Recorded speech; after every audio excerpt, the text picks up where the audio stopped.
everyone. Hello, New Hampshire. I'm sure you know that a little over 100 years ago, the great poet, while in New Hampshire, wrote of the road less traveled having made all the difference. So I don't know if Robert Frost was preconceiving Bernie Sanders, but he sure fits that bill. For over 40 years, Senator Sanders has been our guide. He's been our North Star. He's been our hope in a world that often feels like it's collapsing all around us. When I was a young man reading Howard Zinn and considering and absorbing the epic struggle for civil rights that gave us some of the most magnificent and powerful thinkers of our time, powerful writers, fighters, the legacies of Martin Luther King Jr. and Malcolm X, Fannie Lou Hamer, Ella Baker, Angela Davis, Dorothy Day and the Catholic Worker, Eugene Debs, the Berrigan brothers, public intellectuals like Noam Chomsky, who would go on to influence everybody from Public Enemy to The Clash, and learning about the meaning and the legacy of Franklin Delano Roosevelt and the New Deal from my father, who lived it, and my father's generation working for and waiting for the next movement to finally finish what FDR started. I mean, these were titanic figures and ideas in my head, but in public life, it seemed like their time had passed in the public arena. And in the early 80s, it was pretty barren out there. And then a congressman named Bernie Sanders came onto the scene. And you could immediately see this was a guy who had the future in his eyes. This is a guy who had remarkable courage. And this was a person who had a deep and a powerful connection to the truth. He spoke about the absolute need for justice and equality and dignity for all people. And it was a singular voice and unrelentingly powerful in its moral clarity. He offered a principled, visionary critique of American empire. He publicly, loudly, and boldly rejected the hideous lie that unchecked greed and predatory capitalism in all of its cruelty was good, that it was, in fact, the planet's only means of survival, that we must all bow allegiance to this ruling orthodoxy of Earth. He kept telling us there was another, better way, and he kept telling the truth. But he told us what we needed to hear, not what we wanted to hear, because he respects us. When a person respects you, they tell you the fucking truth. Pardon my language. I know I'm off the campaign. I just got fired from the campaign. But when a person respects you, they tell you the truth. Now, sometimes the truth is not always a pleasant thing. Sometimes illusions can be very seductive, but he was unrelentingly honest.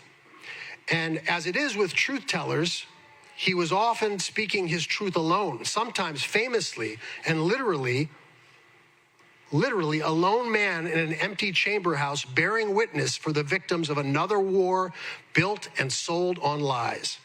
This was a special man. This was a man of vision. This is a man who, in my tradition, they'd say has the Holy Spirit in him. And this is a fighter that has less quit in him than anybody I've ever seen. And over the years, he spoke, he worked, he organized.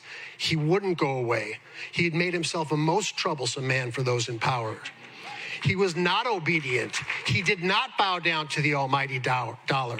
He never took that road more traveled, the easier, softer way. That's not who he is.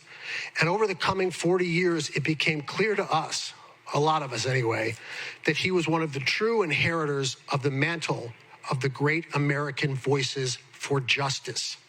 He stands shoulder to shoulder with those in history who have been the moral conscience of our time. And like Dr. King, Bernie Sanders voiced the forbidden connections between capitalism, imperialism, racism, sexism, global warming in the 80s, look it up on YouTube, and the era of endless wars that he saw coming, and of course, the endless war economies Eisenhower warned about.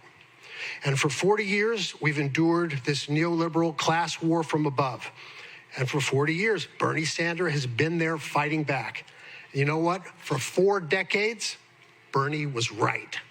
Again and again and again and again. We have never, ever, ever in our lifetime had a candidate. We've never had a candidate that will do more for working people in our lifetimes. In our lifetimes, we have never had a true, honest to God, champion of social, economic, and climate justice this close to the White House, with a movement he's led and built ready to implement those changes.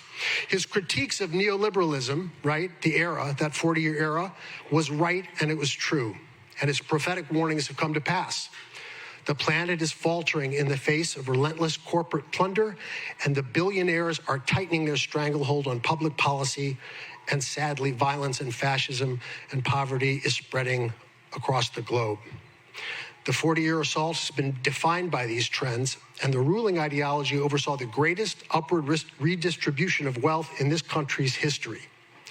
And in this world upside down, morally bankrupt logic, the government's only job, it seems, is to create optimal conditions for corporate profit, to privatize everything in sight and sell off every inch of the Commonwealth. That's it. Maximize corporate profit at all costs. It'd be a perfect system if there were no human beings. But as Bernie told us, the free markets, well, they're not so free, but corporate welfare is alive and well.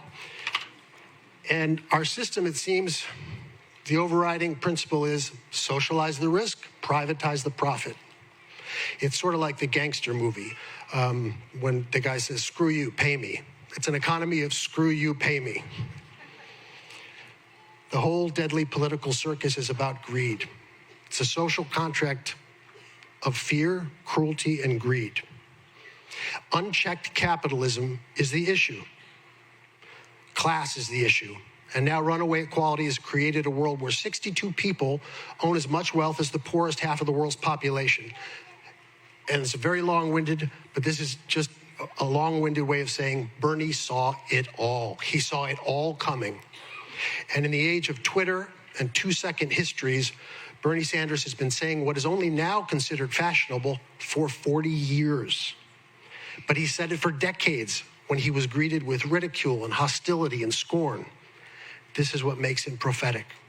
He has the vision and the depth to deal with the problems we have because he brings a lifetime experience to the table. He's literally put his body and soul and his integrity on the line for us his whole life. And judging by this turnout, it's pretty easy to say Bernie Sanders is by far the most popular politician in America, right?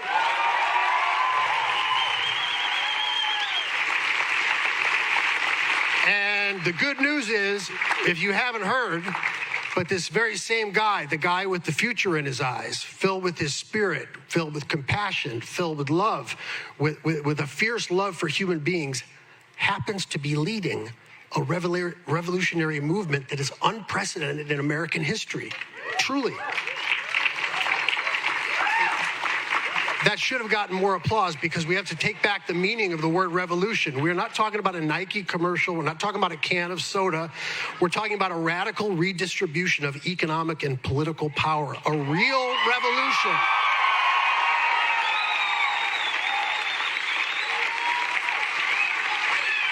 And the billionaires are getting nervous, and all the corporate media they hate us, they don't hate us, they're confused. And it seems like every conceivable power structure on earth is trying to kill or derail our movement, but we're still here. We know this form of capitalism takes and takes. It takes whatever, whenever, however it wants. It'll take our lives. It'll take our labor, our spirit, our air and water, even our earth. And Bernie respects us enough to tell the truth, the hard truth. We have a 10 to 12-year window to radically transform our energy systems, or climate change, predatory capitalism, and the endless war economies will rob us of the right to any future at all. And as we can see literally every day, the house is on fire. But as Bernie tells us, this is no time for despair. It's no time for anything but action. Because if we stand together with him, the future is still indeed unwritten. And there is nothing more powerful than a movement whose time has come. We have never had a movement candidate this close to power with a revolutionary movement he's led and built ready to go all the way to change the country and help heal the world. When people of every race, creed, gender, everybody stands together in solidarity, when all of us whose labor powers this economy stop the profiteering and tell the billionaires and the corporate tyrannies that it's time to start treating all human beings with respect and dignity.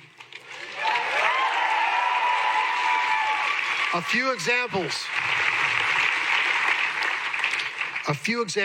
of this more compassionate society. How about healthcare as a human right?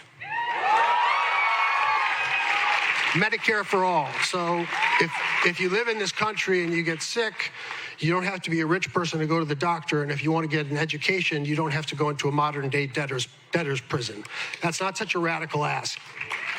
Public colleges and universities tuition-free, canceling student debt, medical debt relief, guaranteeing a living wage, and most crucially, transforming the economy with the Green New Deal, which will be by necessity, in fact, the biggest economic transformation of the United States since World War II. So,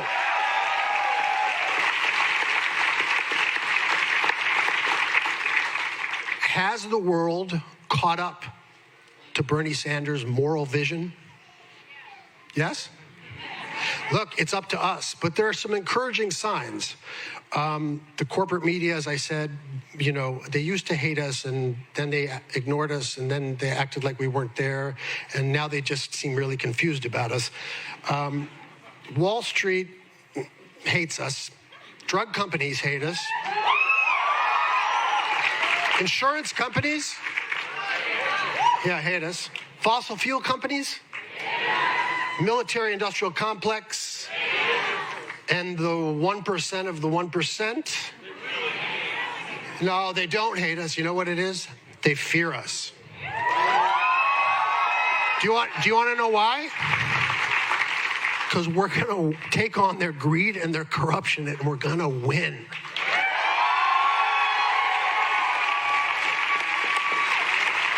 And I'll ask you one more question, then I'll go away, and you can hear the great man. Let me ask you one more question. What is 100% minus 1%? I'm not very good at math. 99%. I like our chances.